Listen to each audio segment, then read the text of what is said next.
Attention, 3, 2, 1, on papote? Attention, la question du jour, on l'a peut-être toutes et tous connue un jour ou l'autre. C'est Gertrude qui me dit « Je suis amoureuse de mon meilleur ami, je ne sais pas quoi faire, j'ai peur de le lui dire. » Oh, comme je comprends ma Gertrude. Franchement, en vrai, mais qui n'est pas déjà tombé love de son meilleur pote ou de sa meilleure pote? Tu sais, après on me dit « Oh mais Nad, pourquoi tu crois pas en l'amitié homme-femme ?» Ou en tout cas, dans l'amitié entre deux personnes qui sont attirées sexuellement par le genre de la personne. Enfin tu sais, faut voir ce que ça donne avec les histoires de Besta quoi. Bref, c'était l'avant-propos. Ma Gertrude, si tu es amoureuse de ton meilleur ami, sache que déjà, tu es loin d'être la seule, parce que comme je le disais, ça arrive très souvent, et pour cause. Tu sais, c'est quoi un ou une meilleure amie? C'est une personne en qui on aime à peu près tout, en fait. C'est une personne avec qui on a envie de passer tout son temps, c'est ton confident ou ta confidente. Et si par bonheur, ton ou ta meilleure amie fait partie du genre par lequel tu es attiré, bah, tu m'étonnes que ça finisse souvent par se transformer en histoire d'amour. Attends, c'est normal. Donc ma Gertrude, tu as peur de dire à ton meilleur ami que tu es love de lui, je te comprends. Pourquoi tu as peur? Je vais te le dire. Enfin, en tout cas, j'imagine. C'est parce que tu as peur que ça casse quelque chose. Tu as peur que ça change quelque chose. Or, ma Gertrude, cette peur, elle est fondée, hein, parce qu'évidemment, ça va changer quelque chose.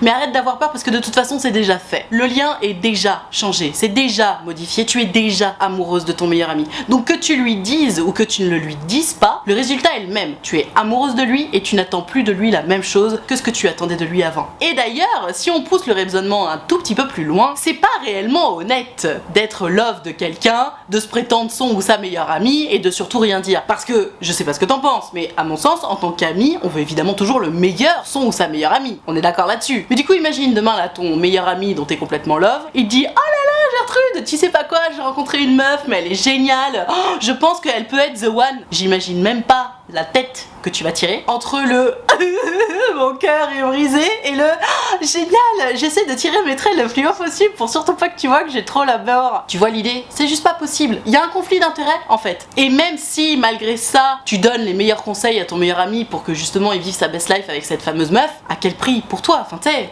t'as pas envie de faire ça quoi. Et il faut pas se mettre dans cette position là. Donc ma Gertrude, tu as peur, je comprends. Comme je te disais, ça sert à rien d'avoir peur puisque de toute façon, le mal entre guillemets est fait. Si tant est que ce soit du mal, enfin tu sais, c'est merveilleux de tomber amoureux quand même. Et raison numéro 2 pour laquelle tu as peur, j'imagine, c'est que si jamais la réponse est non, bah déjà, t'es fixé. Mais surtout, ça va vouloir dire qu'il va falloir prendre de la distance. Et ça fait peur. Très souvent, les gens qui sont dans ta situation me disent « Ah mais j'ai peur de le ou la perdre. » Mais non, tu vas pas le ou la perdre. Enfin si, d'ailleurs. Tu vas devoir prendre de la distance avec cette personne. Si jamais la réponse est non, évidemment que tu vas pas pouvoir continuer à passer ton temps H24 avec cette personne qui était ton meilleur ami mais qui ne l'est plus. Si tu veux oublier cette personne amoureusement parlant, j'entends, oui il va falloir prendre de la distance et je ne te promets pas que votre relation puisse revenir comme avant un jour. Tu sais, si t'es tombé amoureux avec un grand A de quelqu'un, à mon sens tu aimes cette personne jusqu'à la fin de tes jours. C'est aussi pour ça que je pars du principe que les ex c'est des nids à emmerde. Si tu as vraiment aimé avec un grand A cette personne, tu ne peux pas être ami à mon sens avec une personne que tu aimes encore. Mais bon, ça c'est encore une autre histoire. Donc ma Gertrude,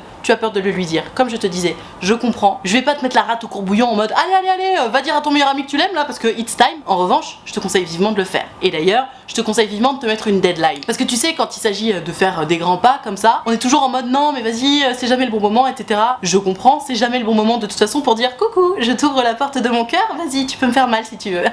Non, c'est jamais le bon moment. Donc ma Gertrude, mets-toi une deadline, 2 semaines, 2 mois, max. Et dis-toi que à partir de maintenant, t'as 2 mois pour lui avouer tes sentiments. Et si tu l'as pas fait, ben tant pis, t'iras droit au but, t'attendras pas le bon moment pour que ça arrive. Et juste tu lui dis. D'ailleurs, d'ici la deadline, tu peux essayer de rentrer un peu dans la séduction, voir s'il y a du répondant, etc. ou pas. Tu le connais, ton meilleur ami. Tu vas sentir s'il y a de l'ambiguïté ou pas. Tu vas sentir s'il y a du répondant ou pas. S'il y a du répondant, franchement, jackpot. Peut-être même que la deadline, finalement, elle te paraîtra bien loin et que t'en auras même plus besoin parce qu'il y aura du répondant et que les choses vont se faire naturellement. Maintenant, s'il n'y a pas de répondant, soit ton meilleur ami est ultra timide, soit il n'est pas intéressé, soit il a pas vu du tout. Dans tous les cas, il faudra que tu en aies le cœur net parce que tu peux pas rester dans cette situation-là. Si tu savais, j'ai eu des gens qui m'ont appelé, tu sais, sur mes rendez-vous sur mon site utilefutile.fr, des gens qui m'ont raconté leur histoire où ça faisait genre 6 ans qu'ils étaient dans cette situation de silence face à leur meilleur ami dont ils étaient love, et c'est pas possible en fait de rester dans cette situation. Ça rend terriblement malheureux et en plus au bout d'un moment c'est de la frustration terrible. On peut pas s'infliger ça. Donc ma Gertrude, mets-toi une deadline et dis-le lui à ton meilleur ami. Si c'est non, oui ça va faire mal, oui il va devoir sortir de ta vie, mais c'est comme ça, c'est le jeu. Si tu veux être de nouveau disponible émotionnellement parlant un jour, c'est ce qu'il faudra faire. Si c'est oui ma Gertrude, mais quelle